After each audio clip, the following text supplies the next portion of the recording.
Selamat malam saudara-saudari yang terkasih dalam Kristus.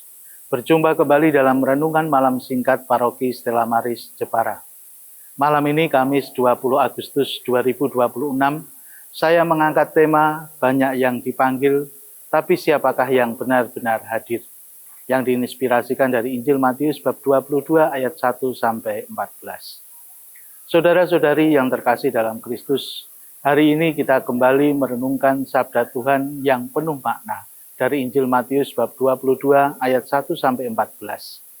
Dalam perumpamaan yang disampaikan Yesus, tersimpan sebuah undangan besar yang tak pernah berhenti disampaikan Allah kepada kita semua. Undangan untuk masuk ke dalam perjamuan kerajaan surga. Saudara-saudari yang terkasih dalam Kristus, saya teringat sebuah kisah pesta pernikahan yang sangat dinanti-nantikan di sebuah desa. Keluarga pengantin sudah menyiapkan segalanya dengan penuh kasih. Makanan yang melimpah, tempat yang indah, dan segala persiapan yang sempurna. Undangan sudah disampaikan jauh-jauh hari kepada kerabat dekat dan kenalan yang dianggap penting. Namun saat hari H tiba, sebagian besar yang diundang tidak datang. Ada yang beralasan sibuk mengurus ladang, ada yang sedang mengurus usaha dagang, ada pula yang bahkan meremehkan undangan itu dan bersikap kasar kepada utusan yang menyampaikannya. Melihat hal itu, tuan rumah tidak berhenti berusaha agar perjamuan itu tetap terisi. Ia meminta keluarganya untuk pergi ke jalan-jalan, ke pasar, ke tempat siapa saja mereka berpapasan, baik yang kaya maupun yang miskin, yang dikenal maupun yang tidak dikenal, dan mengundang mereka tanpa syarat. Akhirnya, ruang pesta pun penuh.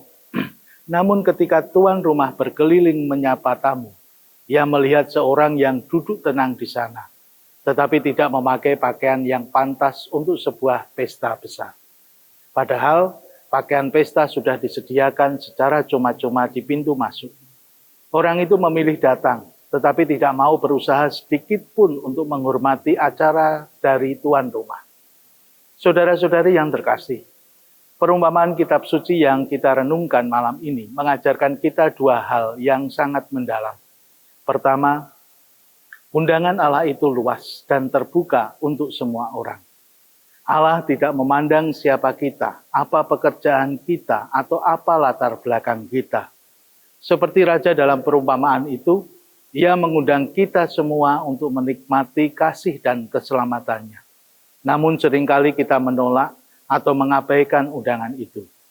Karena hal-hal yang terlihat penting di mata dunia, kesibukan bekerja, mencari harta, mengejar jabatan, atau sekedar terbuai oleh urusan duniawi.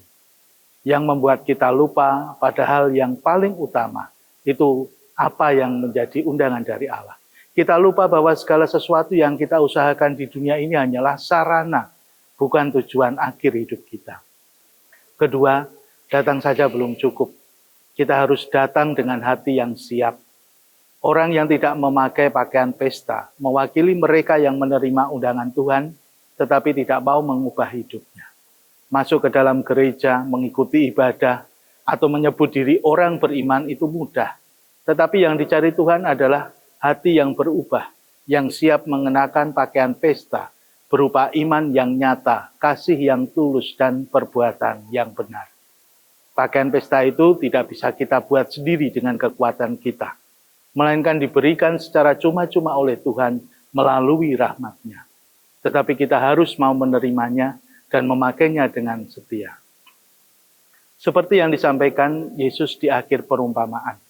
Banyak orang yang dipanggil tetapi sedikit orang yang terpilih. Dipilih bukan karena keistimewaan diri kita, melainkan karena kita merespon undangannya dengan hati yang rendah, taat, dan selalu berusaha hidup layak sebagai anaknya. Mari kita renungkan dalam hati kita masing-masing. Apakah saat ini kita sedang mengabaikan undangan Tuhan karena terlalu sibuk dengan urusan dunia? Atau apakah kita sudah datang kepadanya, tetapi hidup kita belum selaras dengan ajarannya?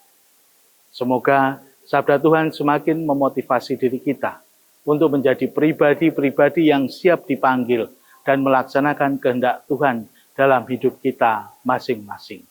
Kemuliaan kepada Bapa dan Putra dan Roh Kudus, seperti pada permulaan, sekarang, selalu, dan sepanjang segala abad.